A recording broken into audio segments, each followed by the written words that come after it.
भाऊ, राम प्रतिष्ठापनाच्या दिनी तुम्ही देखील राम लक्ष्मण आणि बजरंगबलींची मूर्ती 35 फूट उंच प्रतिकृती साकारणार. काय नेमकी नक्की संकल्पना आहे आणि त्यात कार्यक्रम कधी राहणार आणि कशा पद्धतीने?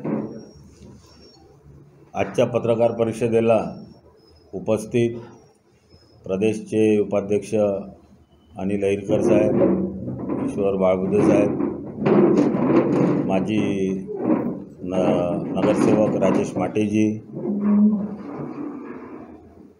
ढेंगरेजी आणि त्या विभागाचे अध्यक्ष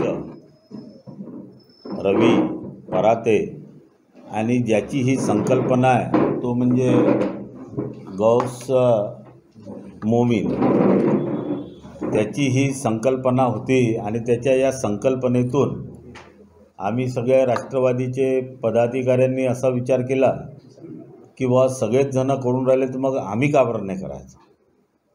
आणि म्हणून आम्ही गांधी गेट शिवाजी महाराजांच्या पुतळ्याला एकदम लागून बाजूलाच, म्हणजे महाराजांचा पुतळा सेंटरमध्ये आहे आणि त्याच्या एकदम बाजूला 35 बाय 15 फुटाची रामाची प्रतिकृती आहे. त्यांच्या बाजूला सीतेची प्रतिकृती आहे, ती 32 बाय 10ची आहे. आणि लक्ष्मण यांची प्रतिकृती ती 32 बाय ती पण 10ची आहे. आणि 10 फुटाचे हनुमानजी त्यांच्या पायाजवळ बसलेले आहे. असा तो एकंदरीत तो देखावा पूर्ण तिथे आम्ही उद्या संध्याकाळी 5 वाजता करणार. त्याच्या पहिले तिथे एक स्टेजही राहणार आहे. त्या स्टेजवर भजनं राहतील, सुंदरकांड राहील.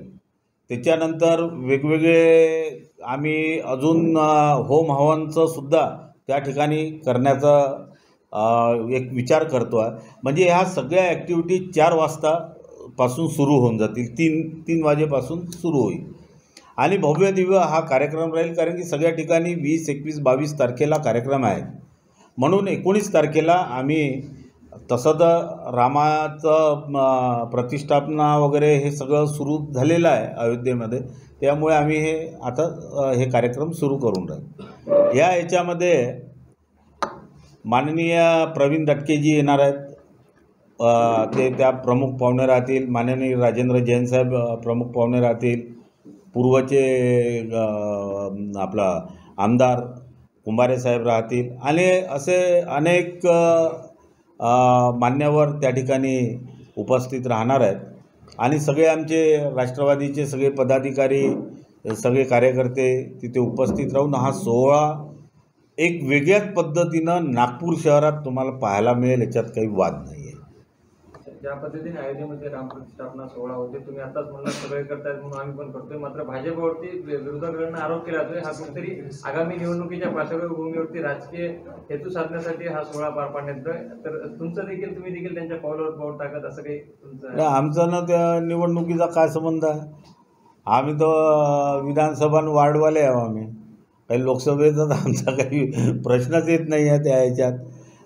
त्यात महत्त्वाचं असं आहे की पूर्ण देशामध्ये रामाचं प्रतिष्ठापनेसाठी जे 500 वर्ष लागले त्याचा आज तो रिझल्ट मिळालेला. तर त्याच्यामुळे काही जाती धर्माचा काही विषय नाहीच आहे. सगळेच जण त्याच्यामध्ये.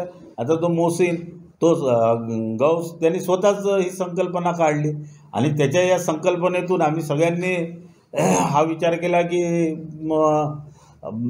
अशा प्रतिकृती करून एक वेगळं म्हणजे काय म्हणतो आपण त्याला, भाईचारा किंवा कोणाच्याही मनात काही नसताना आम्ही ह्या प्रकारचं एकदम सुंदर नियोजन,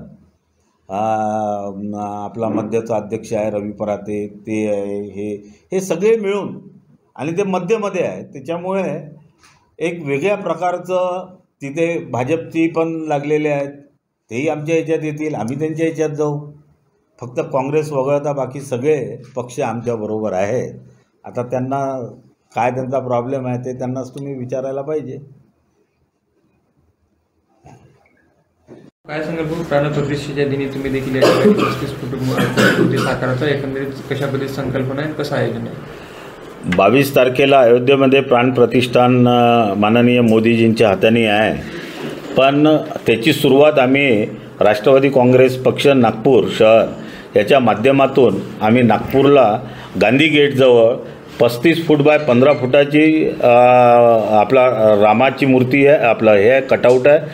त्याच्यानंतर 32 बाय 10चं लक्ष्मी सीताजीचं आहे आणि 32 बाय 10 लक्ष्मणजीची आहे आणि 10 फुटाचं आमचं ते हे आहे आपलं हनुमानजीचं.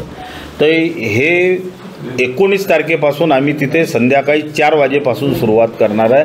ही संकल्पना मोहसिन गौस मोहसिन याच्या माध्यमातून झालेली आहे आणि एक त्याला असं वाटलं की रामाचं प्रतिष्ठापना होऊन राहिली आहे तर आपणही काहीतरी कार्यक्रम करावा, पण जाती धर्माचा असा काही त्याच्यामध्ये विषय नाही आहे, कारण की आज पूर्ण भारत देशामध्ये सगळेच जण रामाचं हे जे प्रतिष्ठापनेचा उत्सव हा पूर्ण देशात सुरू झालेला आहे आणि काही ठिकाणी आता 20-21 तारखेला सुरू होईल, पण आम्ही 19 पासूनच सुरुवात करणार आहे जेणेकरून नागपूर शहरात याच्यानंतर हा कार्यक्रम सुरू राहील. सेम हिंदी में बताइए सर.